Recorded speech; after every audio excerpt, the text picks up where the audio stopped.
where police overnight released a person who had been detained for questioning in the abduction of Nancy Guthrie. This comes after the FBI released videos of a person at the home on the night she was taken. Also ahead, we'll dig into a grand jury refusing to indict 6 congressional Democrats who posted a video back in November reminding active duty military members they are obligated to refuse illegal orders. Plus, it will be another busy day on Capitol Hill. Attorney General Pam Bondi is set to testify before the House Judiciary Committee on the Justice Department's handling of the Epstein files. Meanwhile, yesterday on the Hill, Commerce Secretary Howard Lutnick admitted that he had more contact with Epstein than he had previously acknowledged publicly. We'll play for you his explanation on that. And we'll go through yesterday's contentious hearing with Trump administration immigration officials who were grilled about ICE operations and deadly shootings of Alex Preddy and Renee Good. As it appears, nothing has changed in Minneapolis. A lot of reports out of the area say that even though there's been a drawdown and changes announced, that they are living very much just as fearful and horrified as they were before. Along with Willie and me, we have the co-host of our 9 a.m. hour, staff writer of The Atlantic, Jonathan Lemire, and co-host of the Rest is Politics podcast, the BBC's Caddy K. So, Willie, of course, our top story this morning about Nancy Guthrie. Yeah, the video came out yesterday, a flurry of activity last night. As of now, the urgent search for the mother of Today's Show co-host Savannah Guthrie, Nancy Guthrie, continues this morning, more than 10 days after the 84-year-old's apparent abduction from her home in Arizona. Early this morning, authorities released a person they had taken in for questioning in the investigation into Nancy's disappearance. Police say the person had been detained during a traffic stop in Rio Rico, Arizona, about an hour's drive south of Tucson near the Mexican border. The FBI and the Pima County Sheriff's Department also carried out a court-authorized search nearby, but that search since has concluded and the man in question there has been released. According to the New York Times, he said he had not heard of Nancy Guthrie, but hopes she is found safe, adding, quote, "I hope they get the suspect because I am not it." This comes just hours after authorities put out a series of chilling surveillance photos and videos yesterday showing what they say is an armed individual appearing to have tampered with the camera at Nancy Guthrie's front door the morning of her disappearance. Person seen here standing on the porch wearing a full ski mask, heavy gloves, a backpack, and a jacket zipped up to the neck. These new images released by the FBI sparking an uptick in calls to law enforcement and yes, some hope from the family. Savannah posting on social media, "Someone out there recognizes this person. We believe she is still out there. Bring her home," talking about her mother, Nancy. Joining us now live from Rio Rico, MS Now investigative reporter Mark Santia. Mark, good morning. What is the latest on the ground there about this person of interest who was pulled over during a traffic stop and since has been released? Good morning, Willie. The Pima County Sheriff's Department sent us a statement saying investigators have completed their search of a property here in Rio Rico, Arizona. That property, Willie, is a house just down the street from where we're standing. Police also saying the Nancy Guthrie investigation is ongoing. They had no further details at this time. Now, as you mentioned, police had earlier said they detained a person during a traffic stop and he was being questioned in the Nancy Guthrie investigation. That was earlier this morning. Now, we spoke to the man who says he was the one who police had detained and questioned in connection to the Nancy Guthrie investigation. The man told us he was released by police. He is back home this morning. The man also said he had nothing to do with Nancy's disappearance. He said he was shaken by the events that unfolded late last night. Again, police saying they have no further details at this time. They did not comment on the person who was detained. What appeared to be a major development in the case has now taken a turn. Investigators are no longer, you see behind me, they are no longer here at this scene. They have opened up the street leading into this neighborhood. Again, investigators have left the area. We're about 15 minutes from the Mexican border, about an hour south of Tucson, where Nancy lives. This is still, we are being told, this is still a very active investigation. The big question at this hour, where is Nancy? How is she? We do not have answers at this hour. But again, we're being told this investigation is continuing. Willie? So, Mark, last night there was kind of this flurry of activity, talk that SWAT trucks had been deployed, the bomb squad truck had been deployed. We saw those trucks leaving the parking lot. Do we have any sense for what that was? Was that tied to this traffic stop in Rio Rico?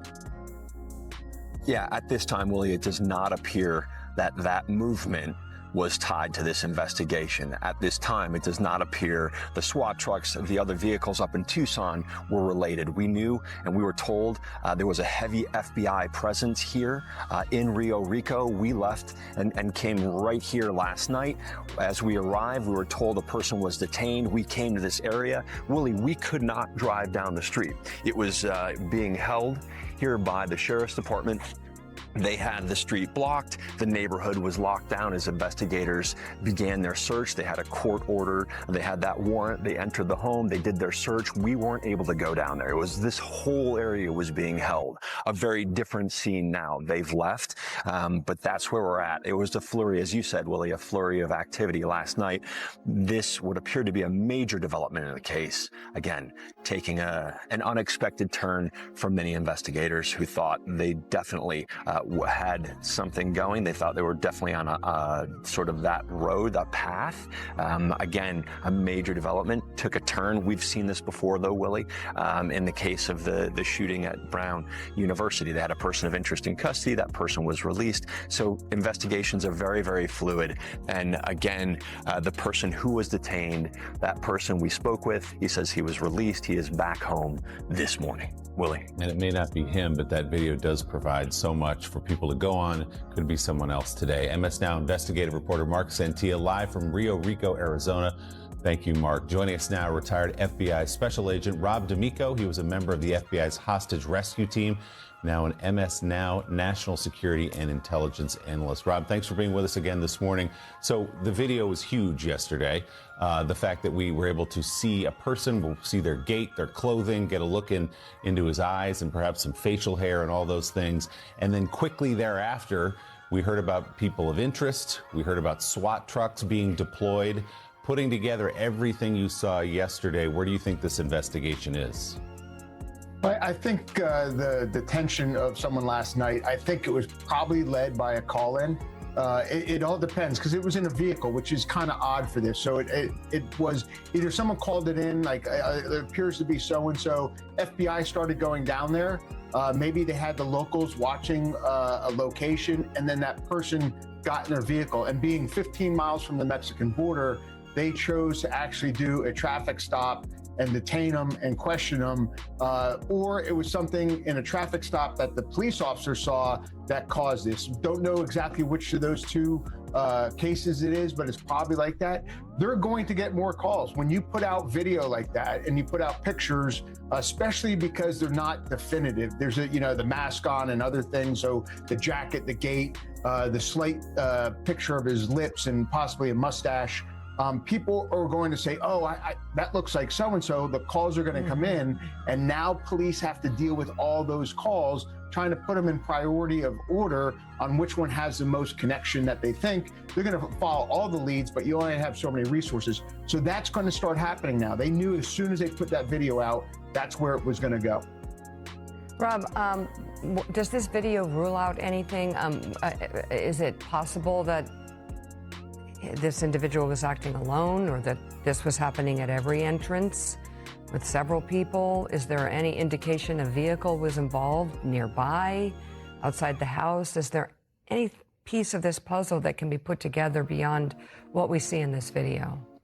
I think they're talking to neighbors to see if they have any incidences of something like this happening, or this person being caught on their camera going up to their door. They're looking to see. I don't think it's that random. I find it hard to believe that this, a random something like this led to kidnapping. One, because she has medical conditions where it's not easy for her to walk. So I think there had to be a vehicle. I think there had to be more than one person to deal with even an elderly woman being taken. You saw the blood there that was verified in hers. Life survival is not, is pretty strong. For one person to then have to move that person, and how do they get her out of there? I think there's more involved. But I do think it showed he wasn't as well prepared as I thought maybe, if he was well prepared, he would have brought things to deal with that camera, especially if he did a good reconnaissance. And you have to kind of assume people have Ring cameras or Nest doorbell cams.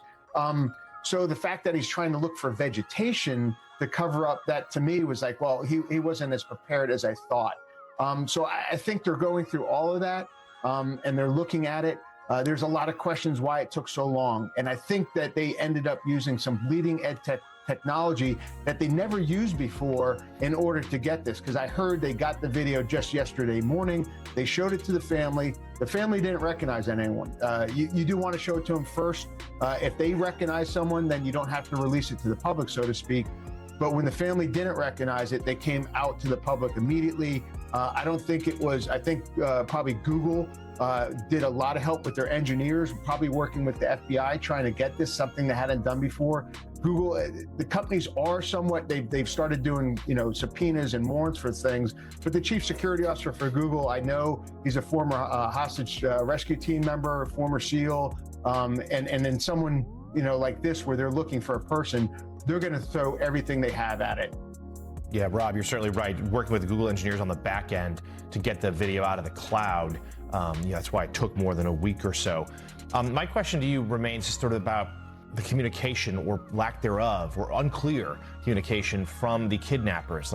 At times, the family seems to be responding as if they think these notes that have gone to media outlets are credible. Other times, less so. They're still asking for proof that these are the actual kidnappers. Law enforcement yet to confirm one way or the other. What's your read here about the sort of mixed signals and perhaps silence from those who have Nancy Guthrie? Well, I think it's part of the fact that the kidnappers haven't given a line of communication. Normally, you get a line of communication. Overseas kidnappings, it gets very tough, especially with terrorist groups, because getting to that terrorist group, a lot of times you have to use third party, like the Qataris and such, to get to the right person. You have a lot of people coming as opportunists to say that they have control. In U.S. kidnappings, that's not usually the same. But because there's no communication pathway, the Guthries, I think, have to, one, if they provided information in these notes that were, like we heard about the location of the watch, and they did provide things that were at the crime scene, gave it some validity that they are in fact part of this kidnapping. So they have to deal with it. They have to talk to them, as we saw. I think it was the third video where they said they'd pay those. That one always struck me as odd. It was like, they weren't her words. They weren't natural. They probably worked with the crisis negotiators working with them. They wanted to say certain things. They wanted to be concise, but they're also reaching out because they haven't got anything back from them in response to it. So they went out with the last video, one, thanking the community. Those were her words naturally coming out, thanking people and talking about this. And if you see anything to help. So I think it's a parallel type of investigation. As this all goes on, everyone's working overnight, 24/7. I think last night, even the resources that were to talk to the Dane person, they didn't stop on any other of the leads that they're working. They were going all out, because I'm used to, anyone who works kidnappings are used to the ups and downs. As we say, it's like, watching you make sausage. These aren't good times, and you have lots of ups and downs. And now with the media, the whole public is brought into those unfortunately, those cases. Rob, we're now 11 days into this. Obviously, the family is exhausted. The investigators must be exhausted, thinking of those ups and downs. In your experience, when a case goes on for so long like this, with really no leads and no communication from the kidnappers, does something change after a certain period of time? As we head into the further we get from the incident itself, does the investigation take on a different quality? Are they looking for different things? Yes, they do. Though they have so many resources, the FBI has so many resources that you can keep going down one lane, and then you can have people looking at things that are way outside of the box, so to speak, things that may not come up, and they may be looking at different things. Again, that's where all the resources come in. It is the hardest, obviously, on the family and the negotiators that are with the family, because I've seen in overseas ones last year's, where the ups and downs are just tremendous when you think you have a ray of hope. I think yesterday, for the family to see this video was very difficult. Before, everything was conceptualized as you're thinking of what happened. To see someone coming up to your mother's door with a gun and doing these things brought it to reality of what actually probably happened. And I think it was very intense for them to see this video. They had to see it. And then to hear someone was detained, again, that they go up hoping it's some part of the investigation that can lead to her location, and then it comes crashing down when he gets released. Those are just traumatic events that I have been around people with that, and it's just really tough to deal with.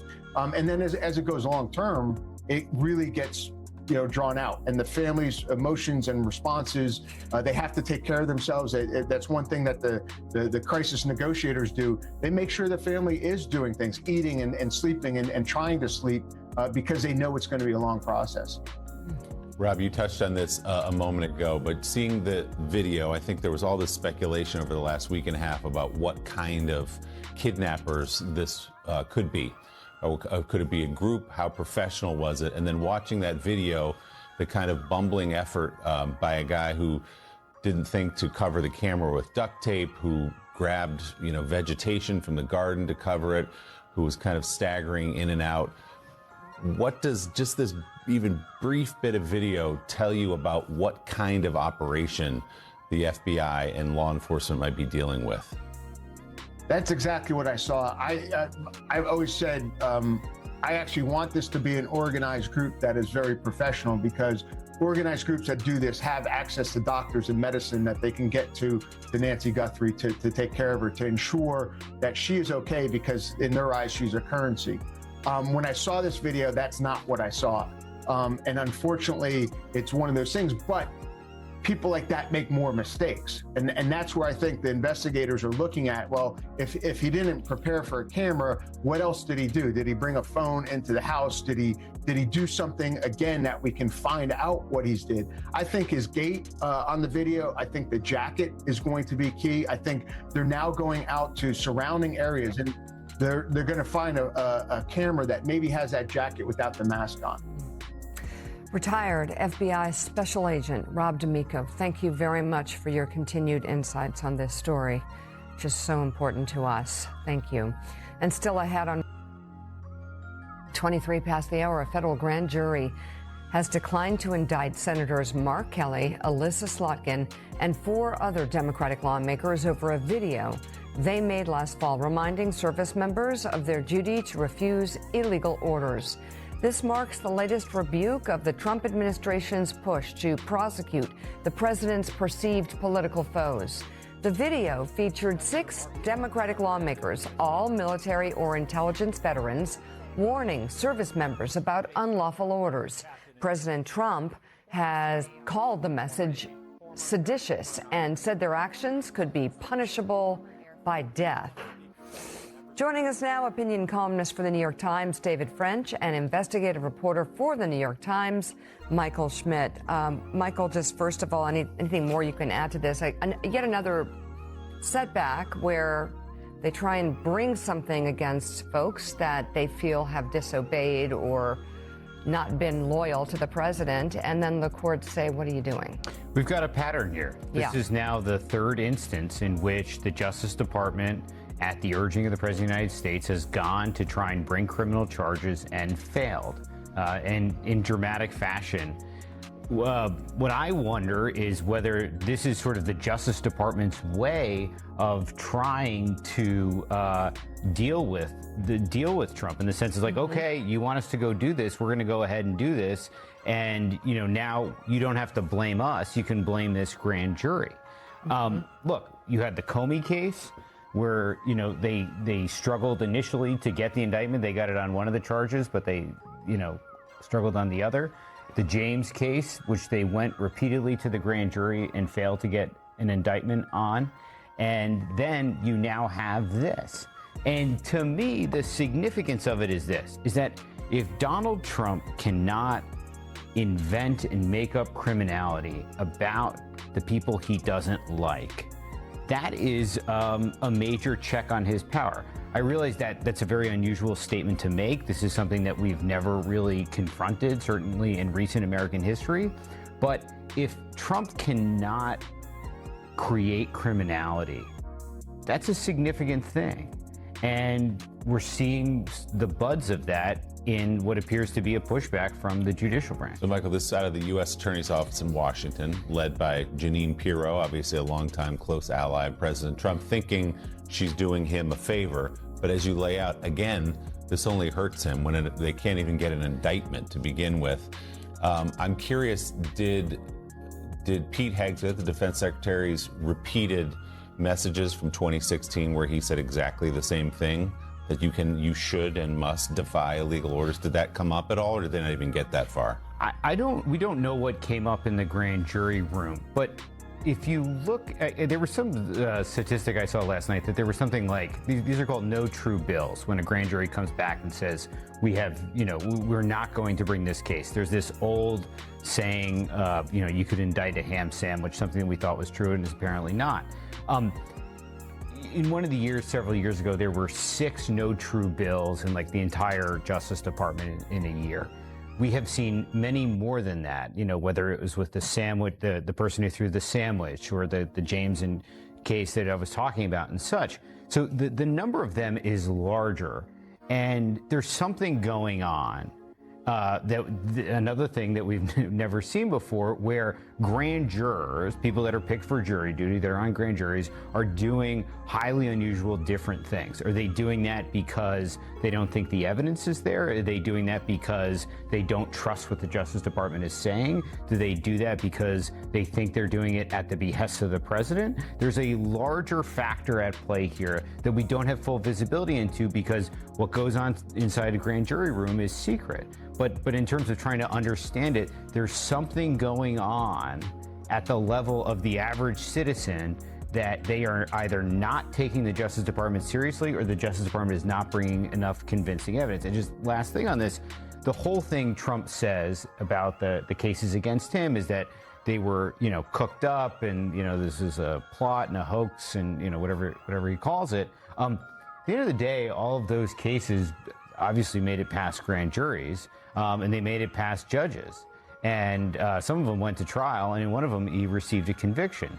So if you think about the sort of counterfactual of what happened to Trump and what's happening here, in the minds of some, does it increase the validity of what Trump faced? So, David, certainly these grand juries are providing a bit of a check on President Trump's power and his retribution campaign. But there has been, this is still a painful process potentially for people involved. These lawmakers here, we talked about, as Michael just mentioned, FBI Director Comey, Letitia James. We currently right now, Don Lemon and other journalists are, still facing charges for doing their jobs in Minnesota. So that's even if they can't have convictions, this is still an onerous process and an abuse of power. Well, there's an old saying that the process is the punishment.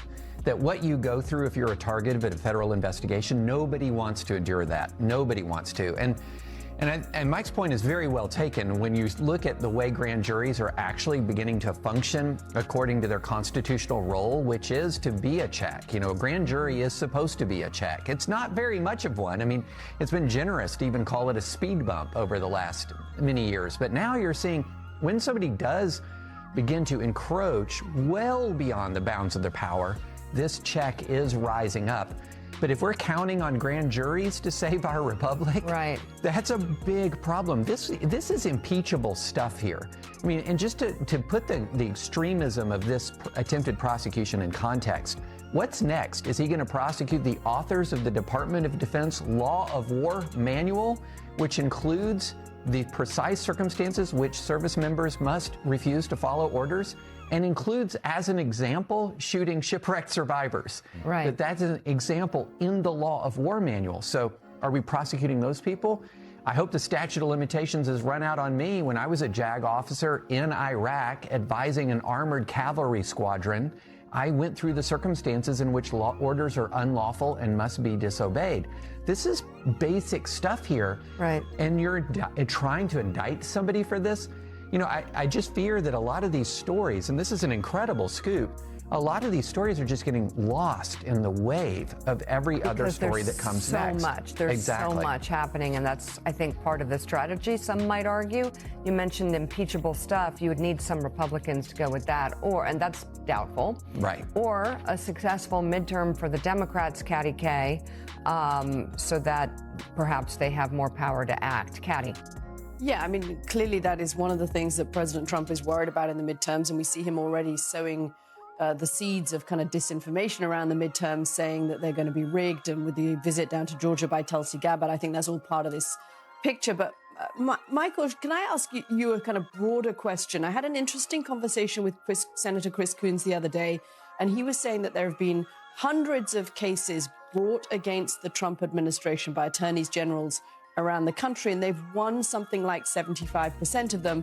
But actually, to David's point, we're not hearing about those cases because there is so much other news taking place. What is it's a kind of 30,000-foot question, but what is the parallel track of the way the justice system is working and potentially holding against the attacks upon it by this administration? How is that holding up? How is the justice system holding up? It's funny. I was talking to one of these litigators who's been dealing with the Trump administration, defending someone against the Trump administration, and what they said was that at the district court level, amongst the judges, they have just basically lost patience and trust in the Trump administration, that they don't take them at face value. They don't believe they're acting in good faith.